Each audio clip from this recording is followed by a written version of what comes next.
Bienvenue sur Radio Gaston.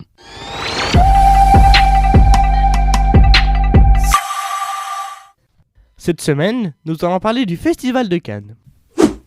La grande compétition internationale attire tous les ans dans le sud de la France le monde du cinéma, et ce, depuis 1946.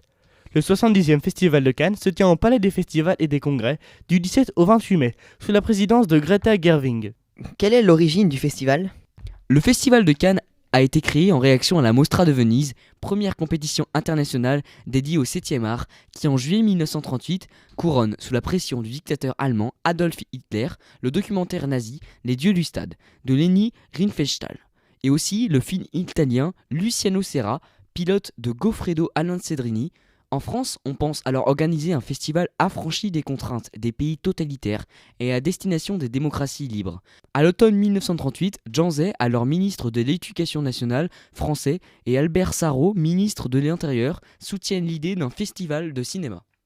En juin 1939, les médias annoncent la création officielle d'un festival de cinéma en France, soutenu par plusieurs pays, États-Unis en tête. Il s'agit alors de lui trouver un cadre prestigieux. Biarritz est d'abord retenu sur une liste d'une dizaine de villes françaises, mais c'est finalement Cannes qui remporte l'implantation. Le 31 mai 1939, la station balnéaire des Alpes-Maritimes et le gouvernement signent la naissance officielle du Festival international de cinéma.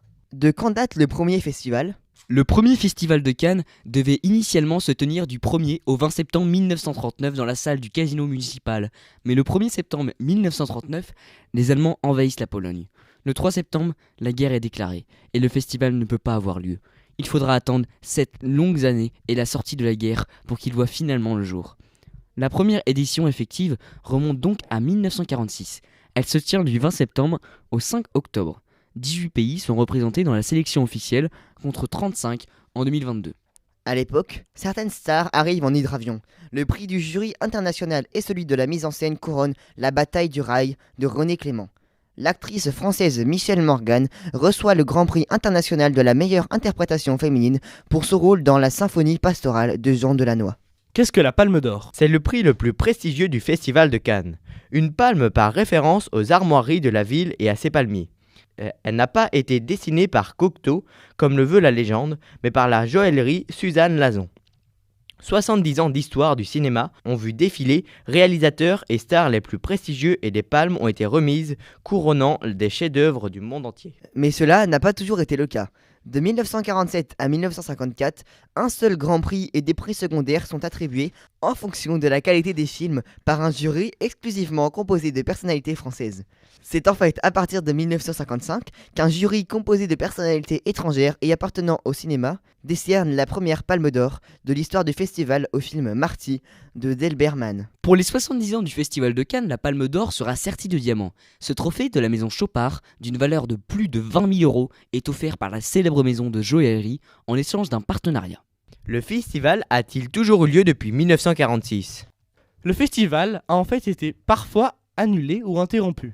C'est ainsi que différents blocages sur des questions sensibles, financement, relations avec le Festival de Venise, conduiront à l'annulation des festivals de 1948 et 1950. Qui juge les films ?